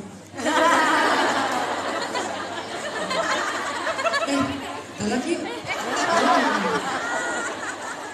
Di mana-mana yang namanya talak itu pasti lagi emosi. Jadi emosi yang tidak dihitung talak itu adalah marah yang sampai kehilangan akal. Kalau tidak kehilangan akal, kalau kita tanya ini berapa? 2. Salah, berarti dia hilang akal. Padahal salah. Kalau dia masih bisa berhitung, dia masih waras, dia masih sadar, berarti dia belum kehilangan akal. Maka jatuh talaknya, karena tidak ada orang yang talak karena lagi happy. Aku sayang banget sama kamu, aku talak ya. Gak ada orang yang kayak gitu ya. Yang namanya talak itu pasti lagi emosi.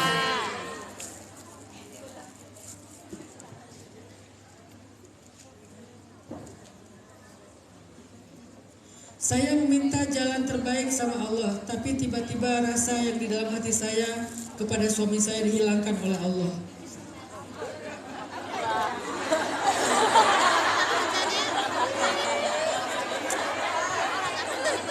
Cuman saya nggak mau bercerai Ustaz, saya ingin bertahan karena anak. Ini maunya apa sih?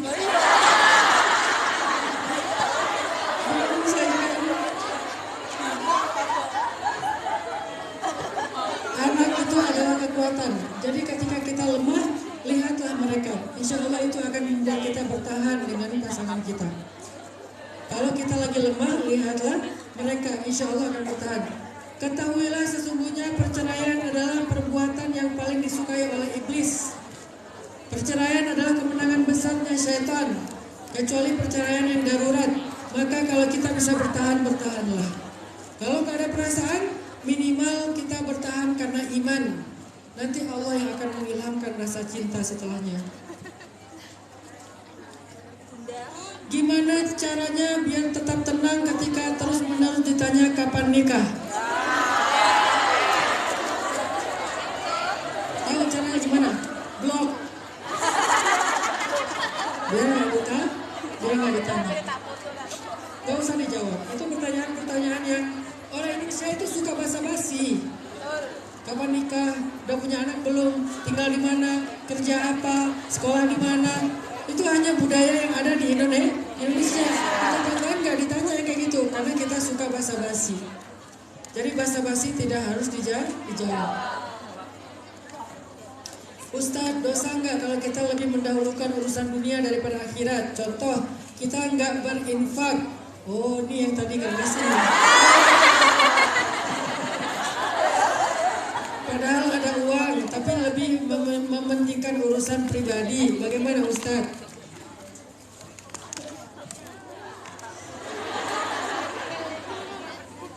Dulu saya pernah bawa Maryam ke rumah sakit ketika saya dalam keadaan susah, dulu gak punya uang.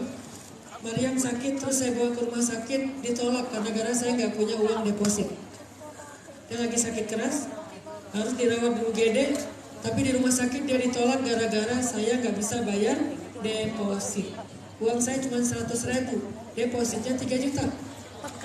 Akhirnya pulang saya dengan berlinang air mata, saya kecewa banget. Akhirnya uang 100.000 itu saya bagi 2, 50.000 saya beli obat di apotik hanya untuk menghilangkan panas, dan 50.000 lagi saya pakai sedekah. Alhamdulillah dengan sedekah itu kemudian besoknya berangsur-angsur Maryam sembuh. Gara-gara ditolak di rumah sakit, maka biaya kesembuhan Maryam cuma 100.000. Apa pelajarannya? Kalau kita punya hajat urusan dunia, maka tunaikanlah dulu hajat orang lain, Allah yang akan menunaikan hajat-hajat kita. Ustadz, bagaimana caranya melupakan masa lalu?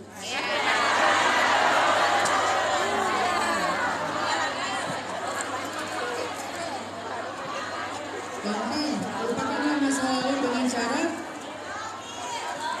unfollow. Jangan stalking, jangan kepo. Tapi ini pertanyaannya masih berlanjut. Terutama rasa trauma dan sakit hati karena suami pernah berzina dengan perempuan lain, Ustaz. Bagaimana cara melupakan? Tinggalkan dia. Karena itu dosa besar. Kasihkan Ya. bunda sana tuh loh, kasihkan bunda. Ustaz, tapi saya nggak rela meninggalkannya. Mbak itu mbak.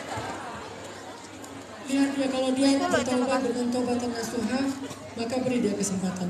Tapi kalau dia belum berubah, tinggalkan. Dibaca Karena dia semua hanya akan nanti. membawa penyakit.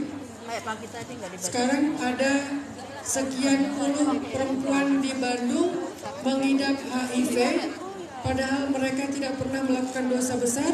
Ternyata penyebabnya suaminya sering jajan.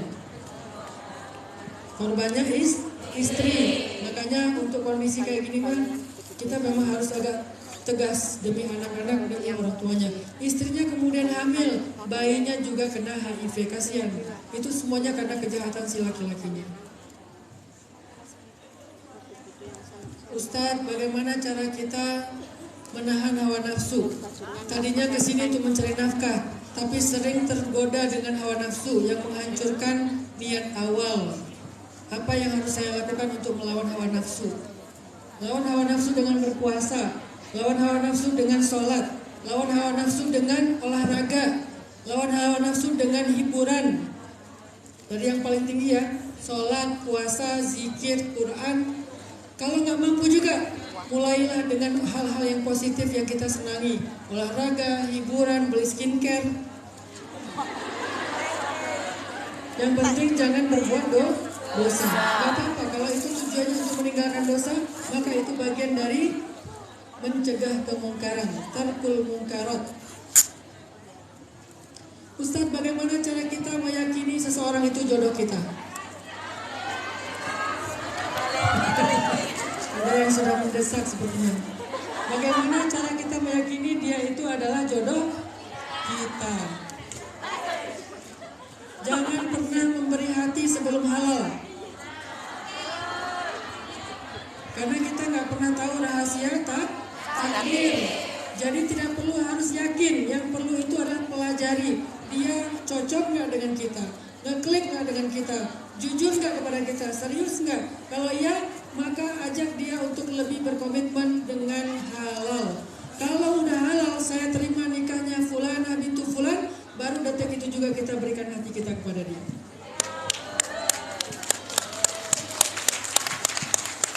Atau umumnya seorang yang muslim yang sudah murtad kemudian kembali lagi kepada Islam, apakah amal ibadahnya diterima?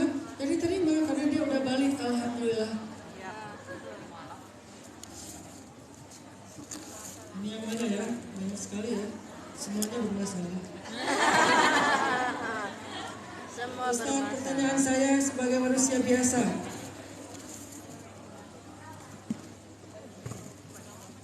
Apakah kalau kita berbuat dosa-dosa besar, maka nanti azabnya akan menimpa keluarga kita? Ya. Ketika kita berbuat dosa, Allah akan menghukum kita, dan hukuman itu bukan hanya mengenai kita, tetapi mengenai orang di sekitar kita. Tetapi bagi mereka itu bukan hukuman, tetapi itu penggugur dosa. Makanya kalau ada maksiat di sekitar kita, kita nggak mencegah kemungkaran atau maksiat, nanti kalau Allah turunkan azab, bukan hanya ahli maksiat yang kena, tetapi kita juga yang bahkan ahli ibadah ikut menanggung azab tersebut. Kalau kita meninggal dalam musibah tersebut, maka kita meninggal sebagai orang yang husnul khotimah. Tapi tetap mengenai kita. Makanya itulah kenapa kita disuruh untuk mencegah kemungkaran, karena itu akan berpengaruh kepada kita, termasuk kemungkaran di dalam rumah. Anak nggak sholat, orang tuanya kena, keberkahan rezeki ayahnya berpengaruh, karena gara anak nggak sholat. Begitu juga dengan dosa-dosa yang lain. Jadi dosa secara perbuatan maksiat secara dosa hanya ditanggung oleh yang berbuat maksiat. Tetapi dampak dari perbuatan itu bisa ditanggung bahkan oleh orang yang ada di sekitarnya. Pak Ustadz, saya mau tanya, apakah berdosa meninggalkan suami di rumah demi membantu kedua orang tua? Tergantung. Kalau suaminya ridho, maka insya Allah tidak masalah. Tapi harusnya suaminya bisa menyelesaikan masalah ini sehingga istrinya tidak perlu harus pergi jauh. Gak semuanya suami mampu. Ada suami yang mampu, ada yang gak mampu. Ada yang pura-pura gak mampu. Jadi kalau suaminya udah berusaha tapi belum mampu, kemudian dia ridho, maka silakan. Dengan syarat, ada beberapa syarat syariah ya. Di antaranya adalah dia percaya bahwa kita nggak sendiri. Dia kenal, misalnya di sini, siapa orang tua kalian? Bunda Nuris misalnya. Maka dia menitipkan kalian kepada Bunda Nuris. Bunda nitipin istri saya. Bunda nitipin adik saya, Bunda nitipin anak saya. Terus Bunda Nuris yang mendapatkan amanah itu bikin taklim untuk menjaga supaya kita selalu semangat beribadah. Maka kalau seperti itu insya Allah aman. Tapi kalau kalian pergi ke luar negeri, nggak punya komunitas, nggak kenal siapa-siapa, nggak bergaul, nggak ikut dalam taklim, maka itu sangat tidak aman, bahaya. Saya mau tanya Ustadz, saya sudah menikah, apakah nanti harus membangun nikah? Apa ini? Kalau nanti bertemu kembali, terima kasih.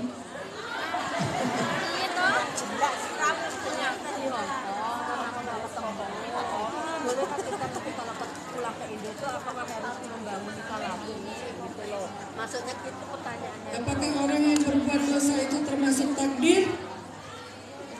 Takdir. Apakah orang yang berbuat dosa itu termasuk takdir? Ya.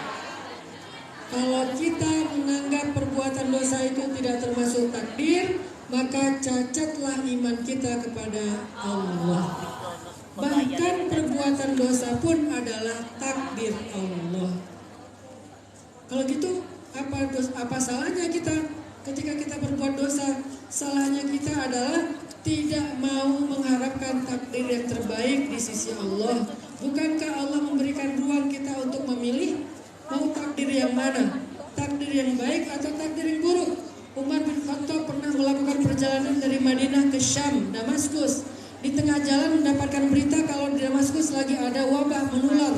Akhirnya Umar balik lagi ke Madinah, gak melanjutkan perjalanan. Ditanya sama tentaranya, ya Amirul Mukminin, afirarun min qadarillah. Apakah kita lari dari takdir Allah? Bukankah pandemi itu atau wabah itu takdir? Kita menuju ke sana sudah takdir. Kenapa kita lari? Apakah kita lari dari takdir Allah? Umar menjawab, na'am. Firarun min qadarillah ila qadarillah. Kita lagi lari dari satu takdir Allah menuju takdir Allah yang lain. Jadi berbuat dosa adalah takdir dan berbuat baik juga takdir. Kenapa tidak memilih takdir yang baik? Wa hadainahun najdain. Kami beri mereka pilihan dengan dua jalan. Imma syakiran wa imma kafura. Bisa menjadi orang yang bersyukur, bisa menjadi orang yang kufur. Ustaz, saya susah move on dengan mantan.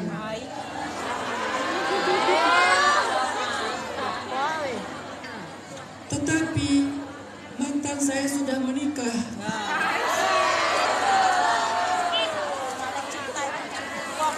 Berbahaya tuh. Tapi sekarang dia udah bercerai. Ternyata dia sangat mengikuti mantannya.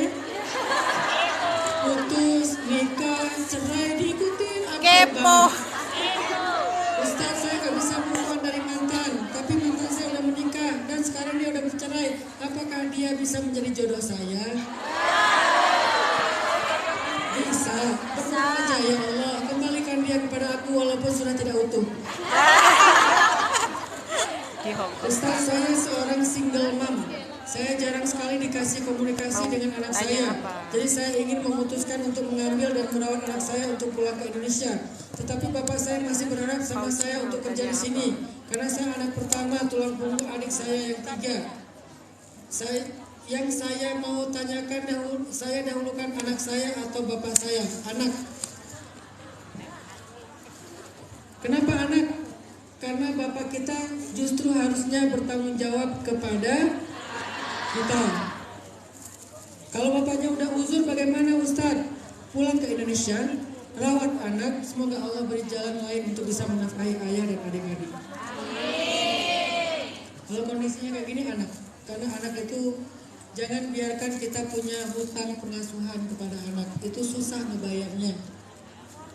Dan anak itu adalah investasi masa depan kita. Jangan biarkan investasi itu rusak karena kondisi seperti ini. Kecuali kondisi normal, ada kita baik-baik saja, suami kita orang yang insya Allah amanah. Tapi kalau kondisinya kayak gini, pulang. Maaf, saya mau nanya, kalau laki-laki kan boleh menikah lebih dari satu. Kan kamu jawab.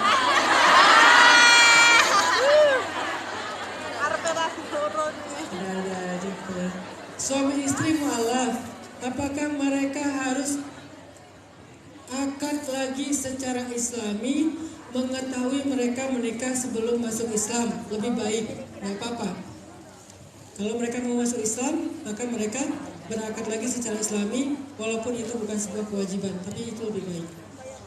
Minta doa buat anak saya yang mau berangkat pelayaran Ustaz, namanya Teguh Budi Wibowo, insya Allah nanti kita doakan. Ustaz mau nanya, bagaimana solusinya atas anak yang nggak betah di pondok? Jangan dipaksa. Saya tipe orang yang sangat menghargai minat anak. Setiap kali anak saya mengeluh tentang pendidikan, saya tanya, apa yang kamu suka, nak? Kamu hobinya apa, nak? Nanti saya akan memikirkan bagaimana mengkonekting hobi itu kepada jalur kesuksesan masa depan dia. Itulah pendidikan. Bukan memaksakan kehendak orang tua, walaupun niatnya baik, tapi nggak selalu harus seperti itu. Kita jangan menjadi orang yang arogan kepada anak. Dan mungkin dia punya alasan yang kita nggak ngerti kenapa nggak betah di pondok. Mungkin bukan karena dia nggak mau belajar agama, tapi mungkin metodenya nggak cocok dengan dia. Mungkin lingkungannya nggak nyaman bagi dia. Banyak faktor. Maka jangan paksa, diskusilah, terbukalah dengan anak. Biasakan berdiskusi dengan anak kita bahkan sejak mereka masih SD. Jangan membiasakan mendoktrin anak, karena itu bukan pola pendidikan calon pemimpin. Pemimpin itu diajak diskusi, sedangkan budak itu biasanya disuruh. Kalau kita ingin mencetak para pemimpin, berdiskusilah dan hargailah pendapatnya.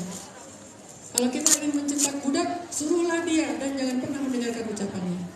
Mau mencetak budak atau pemimpin, maka hargailah pendapat dia. Karena pendapat dia itu nggak selalu benar, tapi kita selalu memberikan satu pelajaran penting. Dia harus bertanggung jawab dengan keputusannya. Dia harus merasakan konsekuensi dari sebuah keputusan. Di situ kita sudah mendidik. Jangan salahkan dia terlalu berlebihan. Biar dia merasakan dan belajar sendiri. Tuh kan mama udah bilang jangan digituin. Tapi dikasih tahu, ya udah gimana sekarang? Apa yang bisa kita lakukan untuk bisa keluar dari masalah ini? Biasakan positif dan konstruktif. Jangan hanya menghakimi. Jika istri bekerja lalu membantu orang tuanya karena alasan masih membutuhkan bantuan, apakah harus izin suami? Lalu suami marah karena istri tidak izin. Lalu suami mengancam kalau istri masih mengutamakan orang tuanya, mending gak usah punya suami, cerai pisah aja. Apakah perkataan itu berarti saya sudah ditalak? Terima kasih Ustaz. Perkataan itu belum jatuh talak karena maksudnya baru mengancam, bukan memutuskan. Yang kedua, itu suami gak tahu diri. Udah benar istrinya soleha, mau bekerja, bantu ekonomi keluarga, dan gak punya kewajiban istri menafkahi suami. Harta istri, harta istri. Harta suami, harta istri. Saya kayak gini biar diundang lagi teman-teman. Jika ada wanita sudah pernah menikah 2 kali dan gagal, status suaminya jejaka. Jika mau menikah lagi dan calon suaminya jejaka, perjaka kali ya, bagaimana dilihat dari hukum syariat? Ya nggak apa-apa, bagus ya. Karena dalam beberapa adat di Indonesia tidak dibolehkan karena apa solusinya Ustaz? Boleh dalam agama, ada masalah. Saya seorang perempuan yang sudah menikah dan seringkali seorang kakak dari 3 bersaudara. Amalan apa yang bisa membawa orang tua, suami, adik-adik saya dan keluarga saya masuk ke surga Ustaz? Masya Allah, ini istri keren banget. Dia mikirin suami, anak, adik, orang tua, semua dia mikirin. Luar biasa nih perempuan. Khadijah masa modern ya. Apa yang bisa saya lakukan Ustaz? Jadilah seorang ustazah. Jadilah seorang pendidik. Jadilah seorang da'iyah yang selalu mengajak dan memberi teladan kepada kebaikan. Jadilah keberadaan kita dimanapun menjadi inspirasi kebaikan bagi orang di sekitar kita. Itu cara yang paling gampang. Seringkali saya berdoa agar tidak memimpikan mantan. Tapi setiap kali saya berdoa saya malah mimpi Ustaz. Apakah dia jodoh saya? Mimpi itu tidak selalu ilham. Bisa jadi memang kita belum selesai dengan masa lalu, makanya kebawa ke mimpi. Apalagi sebelum tidur masih ngepoin akun dia, pasti kebawa ke mimpi. Terus apa yang harus saya lakukan Ustaz? Apakah saya boleh berharap kepada dia? Boleh, selama dia belum menikah. Kalau udah menikah jangan berharap dia bercerai. Apa hukumnya sulam bibir dan sulam alis? Kalau untuk kecantikan tidak boleh. Kalau untuk kesehatan boleh. Contoh untuk kesehatan, bibir sumbing. Contoh untuk kecantikan, pengen alisnya rata. Kalau kecantikan nggak boleh, kalau kesehatan boleh. Tanya kepada diri masing-masing, ini cantik atau sehat? Sehat itu artinya ada yang nggak, ada yang cacat, ada yang sakit, itu namanya kesehatan. Kalau ada yang menurut kita nggak nyaman, nggak sreg, itu bukan kesehatan, itu kecantikan. Kok alis saya gini ya? Saya pengen alis saya gini loh. Saya dibesarkan oleh nenek kakek dengan adik saat waktu berumur 2-3 tahun. Sejak saat itu saya tidak dirawat ibu dan ayah. Sekarang saya 32 tahun dan adik 30 tahun. Apa kami bisa bertemu dengan ibu kami? Boleh. Kami tidak memiliki informasi tentang beliau. Lalu bagaimana kami harus bersikap mencari beliau? Jangan tanya saya. Ibu saya di mana Ustaz? Saya emang dukun. Boleh mencari keberadaan ibu, ayah, bertemu. Jangan pendendam. Jangan pendendam. Jadikanlah itu sebagai tadi salah satu di antara takdir Allah yang pasti ada kebaikan di dalamnya. Mungkin ada orang yang dirawat oleh orang tuanya yang utuh tetapi sering mengalami luka pengasuhan. Sedangkan kita dirawat oleh nenek dan kakek kita, tapi malah alhamdulillah disayang dengan sesayang-sayangnya. Mungkin itu hikmahnya. Kita baru ketemu orang tua ketika kita tidak perlu lagi diasuh. Allah punya alasan. Berbaik sangka kepada Allah. Bagaimana cara agar hati tetap ikhlas dan menerima sikap yang kurang baik dari seseorang? Dan bagaimana cara agar tidak terlalu cinta kepada dunia? Supaya tidak cinta dunia, sering-sering mengingat kematian. Ada kata Nabi, "Aktsiru min dzikri hadimil lazzat." Banyak-banyaklah mengingat penghilang kenikmatan. Apa itu? Kematian. Saya mau tanya, apa hukumnya kalau ibu selalu doain yang jelek-jelek sampai minta izin nikah pun didoain hancur rumah tangganya. Dan akhirnya doanya terkabul. Padahal dari saya bayi sampai saya dewasa yang ngurusin nenek kakek. Padahal saya anaknya nurut, gak pernah membantah. Kalau kita gagal dalam rumah tangga, jangan berpikir bahwa itu karena kutukan ibu kita. Kenapa? Selain anak itu bisa durhaka kepada orang tua, ternyata ada juga orang tua yang bisa durhaka kepada anak. Di zaman Umar bin Khattab, ada anak yang gak mau berbakti kepada orang tuanya, sampai orang tuanya ngelapor kepada Umar, Amirul Mukminin. Ya Amirul Mukminin, anak saya tidak mau berbakti kepada saya. Akhirnya anaknya dipanggil, kenapa kamu tidak berbakti kepada ayahmu? Kemudian anak itu bertanya, ya Amirul Mukminin, selain anak durhaka, apakah ada ayah yang durhaka atau orang tua yang durhaka? Kata Umar, ada. Apa indikasinya?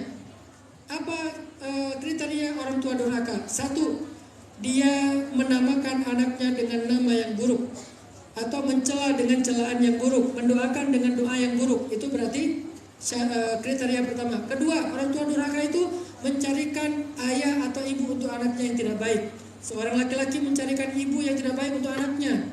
Seorang perempuan mencarikan ayah yang tidak baik untuk anaknya. Itu orang tua durhaka. Yang ketiga, dia tidak memberikan makan dan minuman kecuali dari harta yang haram. Maka itu orang tua durhaka. Kata anak ini, ya Amirul Mukminin, Ayah saya menamakan saya dengan nama yang terjemahannya celaka. Ayah saya mencarikan saya ibu. Saya lahir dari seorang perempuan pezina. Dan ayah saya tidak memberi saya makan kecuali dari yang haram. Maka itulah alasan kenapa saya tidak berbakti kepadanya. Akhirnya ayahnya dicambuk sama Umar. Jadi selain anak durhaka, juga ada orang tua durhaka. Makanya jangan takut kalau didoakan buruk, sementara kita tidak pernah berbuat buruk kepada orang tua kita. Itu nggak akan berlaku. Akan berlaku doa buruk orang tua kalau memang kita menyakiti perasaannya dan durhaka kepadanya. Tapi kalau nggak berhak untuk didoakan seperti itu, insya Allah nggak berlaku dan Allah maha bijaksana. Allah nggak sekaku asal ibu berdoa pasti kena, asal ibu berdoa pasti kena. Nggak sekaku itu Allah. Bagaimana hukumnya menyukai BTS atau K-pop?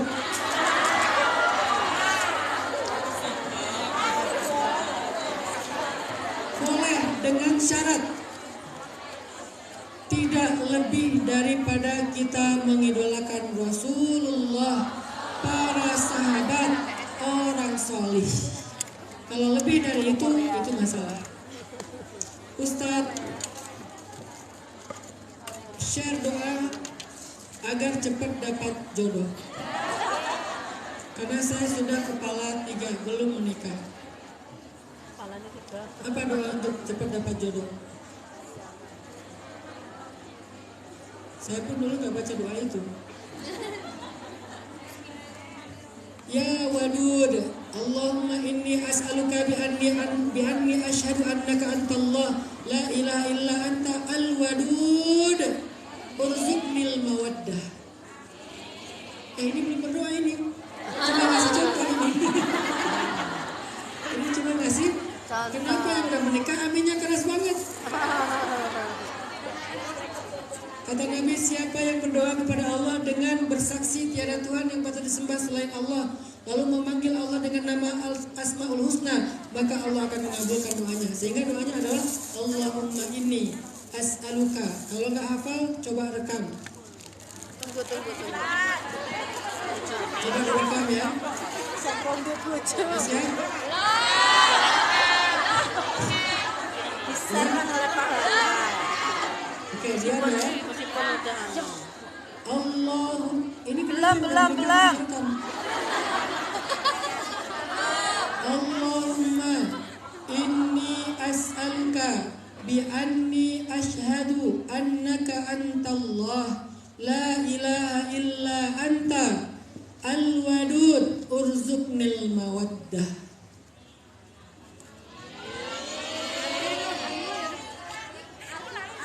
Artinya, ya Allah, sesungguhnya aku meminta kepadamu bahwasanya aku bersaksi tiada Tuhan yang patut disembah selain Engkau.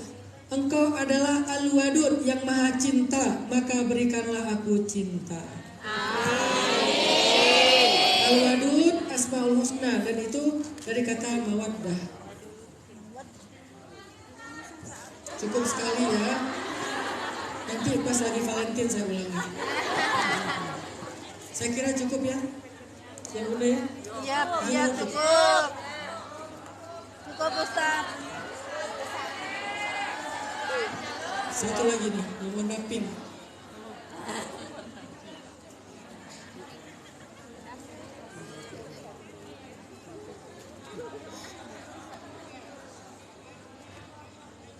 Apa ini? Ustadz pernikahan. Coba baca dulu.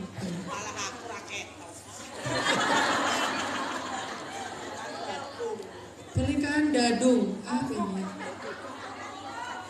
Kadung kali ya? Ustadz, pernikahan kadung kepelintir dalam silsilah keluarga. Kepelintir. Kepelintir.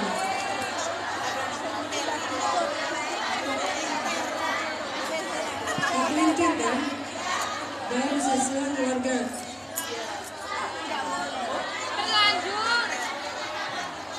Kadung. Terlanjur.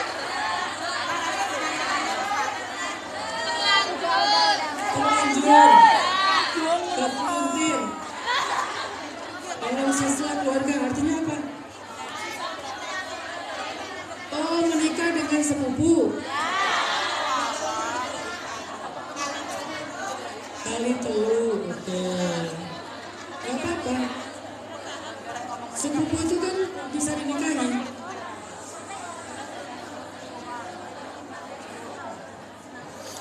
Ya, ada batasnya tapi. Nanti tanya aja ke ahli fikih lah, pusing saya juga. Hutang suami saya sangat banyak, Ustadz. Semoga segera bisa terlunasi. Saya sangat terzolimi. Rumah saya digadaikan suami saya. Saya selalu bersabar. Ini berusaha mau menebus. Parahnya sekarang rumah saya yang digadaikan perlu direnovasi. Mohon doanya Ustadz agar saya bisa mendapatkan kemudahan. Mohon gak usah dibaca pakai mikrofon.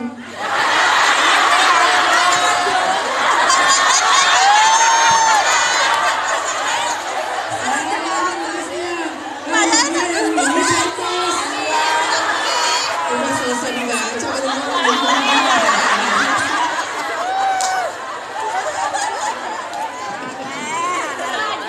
Yuk kita berdoa kepada Allah SWT. Semoga semua yang ada di sini menjadi ahli surga. Semoga kalian dimudahkan dalam setiap amanah dan pekerjaannya. Semoga keluarga-keluarga yang ada di Indonesia Allah jaga dengan penjagaan terbaik. Anak-anaknya dijadikan anak yang solih-solihah. Suami-suaminya dijaga tetap amanah dan mencintai kita. Orang tuanya dirawat oleh Allah SWT. Semoga semuanya akan berkumpul dengan keluarga dalam keadaan terbaik insya Allah. Dan semoga semuanya diundang Allah menjadi tamu Allah ke tanah suci. Khusus buat Mas Teguh Budi Wibowo, semoga dimudahkan pelayarannya. A'udzu billahi minasyaitonir rajim. Bismillahirrahmanirrahim. Allahumma lakal hamdu kullu wa lakash syukru kullu wa ilaika yurja'ul amru kullu sirruhu wa alaniyatuhu fa ahlun anta an tuhmad wa ahlun anta an tu'bad la ilaha illa anta al-ahadus samad lam yalid wa lam yulad wa lam yakul lahu kufuwan ahad. Allahumma salli ala sayyidina Muhammad wa ala alihi wa ashabihi wa sallim. Wahai Allah, ampunkanlah dosa-dosa kami ya Allah. Seandainya Engkau tidak memaafkan kesalahan dan dosa kami takut dosa itu akan menjadi malapetaka bagi kami, menjadi malapetaka dalam rumah tangga kami, menjadi malapetaka dalam kehidupan kami di dunia bahkan di akhirat. Jangan biarkan dosa-dosa itu menjadi musibah bagi kami ya Allah. Maafkan kami ya Allah, ampunilah kami ya Allah, kami takut kepadamu ya Allah. Tidak ada keburukan dalam hidup yang kami rasakan kecuali penyebabnya adalah dosa. Tidak ada musibah yang menimpa kami kecuali penyebabnya adalah maksiat. Tidak ada kesusahan, gelisah, keluh kesah dalam hidup kami, kesempitan dalam hidup kami kecuali disebabkan oleh dosa-dosa. Maka kami memohon ampun dan maaf kepadamu ya Allah. Siapa lagi yang bisa mengampuni dosa selain Engkau? Ampuni kami ya Allah. Maafkan kami ya Allah. Kami adalah hamba-hambamu para pendosa yang kotor, yang hina, yang penuh dengan aib dan cela. Kami bukan manusia suci ya Allah. Masa lalu kami kelam, masa lalu kami buruk, tetapi kami ingin memperbaiki diri ya Allah. Bimbinglah kami, tuntunlah hati kami. Jangan biarkan kami larut terus-menerus dalam dosa sampai akhir hayat kami. Kami takut mati dalam keadaan su'il khatimah ya Allah. Ya Allah, bantu kami dalam proses taubat dan hijrah kami. Ya Allah, kami jauh dari keluarga kami. Kami jauh dari orang-orang yang kami cintai. Pasangan kami, anak-anak kami, orang tua kami, saudara kami. Kami jauh dari mereka semua ya Allah. Tidak ada yang menjauhkan kami kecuali sebuah perjuangan ya Allah. Berjuang untuk mencari nafkah yang halal, rezeki yang halal. Maka mudahkanlah ya Allah. Jadikanlah setiap jengkal tanah yang kami jalani menjadi kemudahan dan kedekatan kami ke surga-Mu ya Allah. Ya Allah, jika kami melintasi benua, melintasi lautan, melintasi pulau demi pulau, jauh merantau untuk mencari rezeki yang halal. Maka dekatkan kami kepadamu dan kepada surgamu ya Allah. Ya Allah, mudahkanlah segala urusan kami. Ya Allah, mudahkanlah segala urusan keluarga kami. Ya Allah, sampaikanlah salam kami kepada keluarga kami. Jadikanlah mereka selalu mengingat kami dalam kebaikan, mengingat kami dalam doa. Jangan biarkan mereka jauh dari Engkau ya Allah. Kami titipkan anak-anak kami kepadamu ya Allah. Engkau sebaik-baik penjaga. Kami titipkan keluarga kami kepadamu ya Allah. Engkau sebaik-baik yang menjaga. Kami titipkan suami kami kepadamu, istri kami kepadamu, pasangan kami kepadamu ya Allah. Engkau sebaik-baik penjaga ya Allah. Kami tidak mampu untuk selalu menjaga mereka. Seringkali ketika anak kami sedang sedih, sedang menangis, sedang terluka, sedang membutuhkan kami tidak ada di sana ya Allah. Maka gantilah posisi kami dengan kasih sayang-Mu ya Allah. Engkau lebih baik dalam menyayangi mereka daripada kami ya Allah.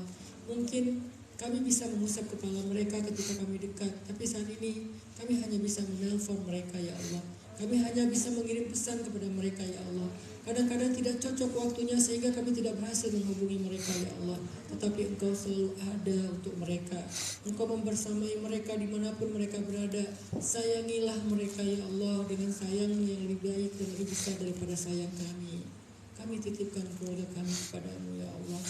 Ya Allah, mudahkanlah urusan kami agar kami cepat bisa kembali kepada mereka. Karena tidak ada yang lebih sempurna daripada keutuhan rumah tangga dan keluarga. Ya Allah, ini bukan pilihan kami. Kami tidak senang untuk bisa sampai di sini ya Allah. Tetapi ini adalah sebuah tuntutan, sebuah kebutuhan. Maka cukupkanlah kebutuhan kami ya Allah. Ya Allah, datangkanlah kepada kami orang-orang yang solih. Datangkanlah untuk kami pasangan-pasangan hidup yang solih, solehah, yang akan bertanggung jawab dan bisa merawat dan menjaga kami dan bisa mengambil tanggung jawab kami ya Allah. Ya Allah, jagalah kami dalam perantauan, jauhkan kami dari godaan syaitan, jauhkan kami dari fitnah, jadikanlah kami perempuan multazimah, perempuan mutadayyinah, perempuan istiqamah seperti Sayyidah Khadijah dan Fatimah. Rabbana atina fid dunya hasanah wa fil akhirati hasanah wa qina adzabannar. Allahumma taqabbal du'ana bi salawatina li Rasulillah wa qira'atina al-Fatihah.